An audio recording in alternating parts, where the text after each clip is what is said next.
2026లో తెలంగాణ రాష్ట్రంలో నియోజకవర్గ పునర్విభజనలో భాగంగా అసెంబ్లీ సెగ్మెంట్లు పెరిగితే బీఆర్ఎస్ పార్టీ తరపున ముద్దుం నరసింహ యాదవ్ కు టికెట్ ఇప్పించే బాధ్యత తీసుకున్నానని కూకట్పల్లి ఎమ్మెల్యే మాధవరం కృష్ణారావు హామీ ఇచ్చారు.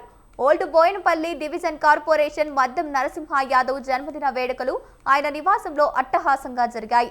జన్మదిన వేడుకలకు కూకట్పల్లి ఎమ్మెల్యే మాధవరం కృష్ణారావు హాజరై అభినందనలు తెలిపి కేక్ కట్ చేయించారు.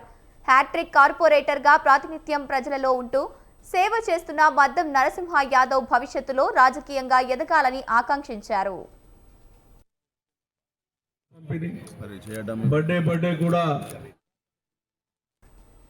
తన పుట్టినరోజు సందర్భంగా ముద్దం నరసింహ యాదవ్ సేవా కార్యక్రమంలో చేస్తూ ఉచిత కంటి వైద్య శిబిరం నిర్వహించాలని ఎమ్మెల్యే చెప్పారు.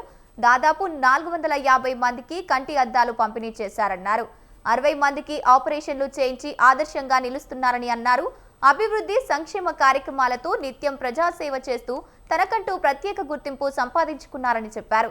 నూతనంగా బోయిన్పల్లి సర్కిల్ కార్యాలయంలో ఏర్పడటంతో పాటు డివిజన్ల సంఖ్య పెరిగే నేపథ్యంలో ప్రతి ఒక్కరికి రాజకీయంగా అవకాశాలు ఉంటాయని స్పష్టం చేశారు. ముద్దుం నరసింహ జన్మదినాన్ని పురస్కరించుకొని మహిళలు, యువత, వివిధ వర్గాలకు చెందిన ప్రజలు పుష్పగుచ్చాలు అందజేసి శుభాకాంక్షలు తెలియజేశారు. బర్త్డే కూడా నిరుపేదలకు సేవ చేసేటటువంటి గొప్ప నాయకుడు ముద్దం నరసింహ యాదవ్ గారు. మరి మీరందరూ కూడా అన్ని కాలనీలు, అన్ని బస్తీల వాళ్ళకు కూడా ఉదయపూర్వక ధన్యవాదాలు. మన రాబోయే కాలంలో కూడా ఇది తెలంగాణ రాష్ట్రంలో ఇంకా అసెంబ్లీ పెరగబోతా ఉన్నాయి.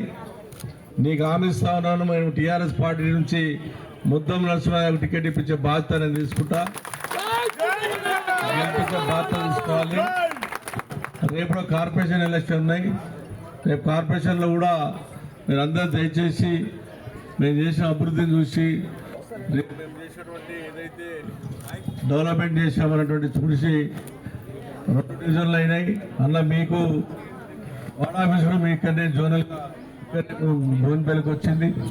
కాబట్టి మీరందరూ కూడా దానికి కూడా సహకరించాలని, వచ్చే సంవత్సరం నూతన సంవత్సరం కూడా అందరూ ఆనందంగా ఉండాలని, కాబట్టి అందరూ కూడా కాలనీలు అందరూ కూడా వచ్చినటువంటి మా అక్క చెల్లెలు అందరూ కూడా నూతన సంవత్సరం శుభాకాంక్షలు తెలియజేస్తూ